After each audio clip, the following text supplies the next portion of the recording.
Greetings, friends. Welcome to the rabbit hole. Today, I want to share something that's truly changed my life. For the past 4 years, I've been practicing Stoicism, and these 5 exercises from the greats, Aristotle, Epictetus, Seneca, and Marcus Aurelius, have dramatically improved my quality of life, influencing the way I think, the way I act, becoming my best version. Here are the 5 Stoic methods to improve your quality of life. 1. Remember death. Memento mori is the contemplation of mortality.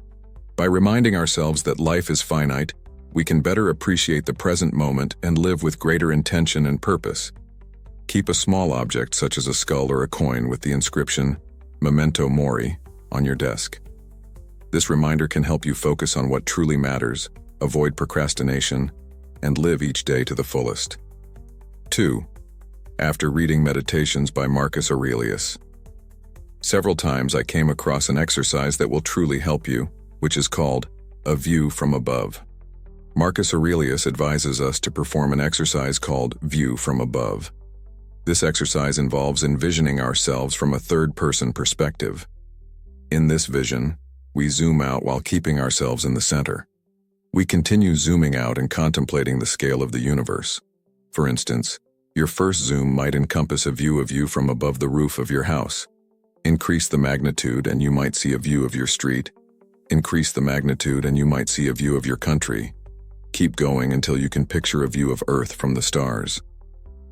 With this scale, we can gain a better perspective on the insignificance of our problems. When compared to the universe, whatever problems we might have appear incredibly trivial. For instance, if you were feeling down because a girl rejected you or someone betrayed you, try this exercise.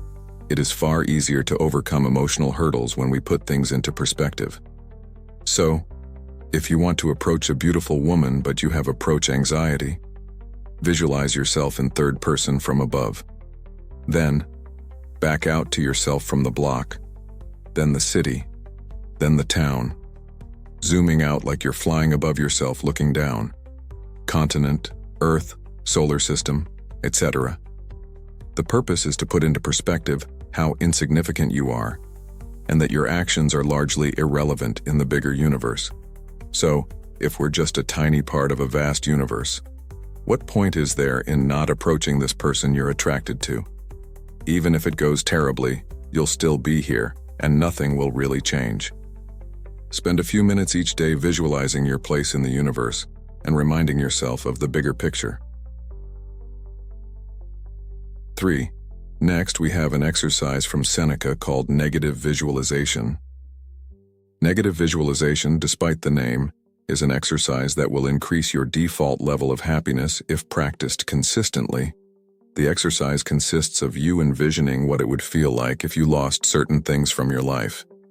Some of the things you could consider during the exercise are how it would feel to not have that job that you apparently hate, how it would feel to not have food and shelter, how it would feel to lose your friends and family, how it would feel to have a physical disability, how it would feel to lose a loved one.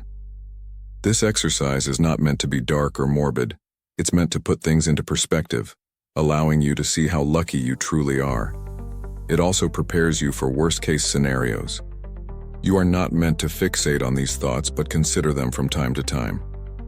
This is a very practical way to practice gratitude. Naturally, when you consider things being removed from your life, you start to gain a sense of gratitude. Now, gratitude is important because of a concept called hedonic adaptation. It defines the tendency for humans to always return to their default level of happiness. If you won the lottery and became a millionaire, your base level of happiness would increase for a while. However, when you become accustomed to the lifestyle, despite all the new toys, you will return to your base level. Gratitude breaks this pattern, allowing you to enjoy each step on the ladder. You can be grateful when you go on the bus, and you can be grateful when you own a Lamborghini Urus. 4. The dichotomy of control. The dichotomy of control is a foundational Stoic practice that involves distinguishing between what is within our control and what is not. Epictetus famously said, Some things are up to us and some things are not up to us. Focus your energy on things you can control, your thoughts, actions, and reactions, and accept what you cannot control, other people's actions, external events, and outcomes. If you're anxious about an upcoming exam, concentrate on what you can control, your study habits, preparation, and effort. Accept that you cannot control the exam's difficulty or the results, and let go of any anxiety related to those aspects. 5. Finally, let's talk about voluntary discomfort from Epictetus. The last exercise is called voluntary discomfort. In this exercise, we deliberately put ourselves through uncomfortable situations to train ourselves not to hold on to comfort with such high regard. Here are some ways you can practice voluntary discomfort. Take cold showers. Practice no-fap. Exercise in the morning. Walk in the cold without a jumper. Fast for a day. Sleep on the floor. All these practices will change your relationship with comfort. Once you overcome the need for comfort, life becomes much easier. Setting your goals and sticking to them will be far easier. When most people complain about being uncomfortable, you won't be able to relate. You are literally training yourself to be like a Navy SEAL. This method will harden you up for life. Eventually, life will throw challenges your way. You want to have the mental and physical fortitude to weather the storm. Voluntary discomfort works wonders.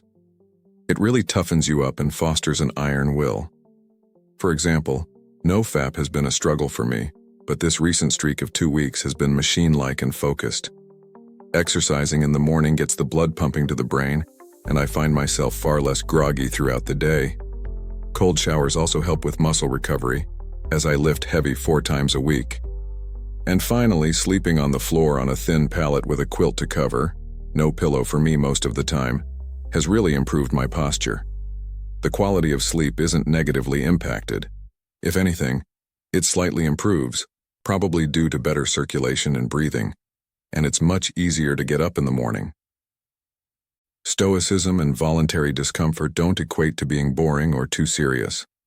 The main benefits I've noticed from following a Stoic-like lifestyle include a renewed iron will, more logical and critical thinking, increased tolerance for pain, gratitude, and keeping emotions in check at inappropriate times, among other things.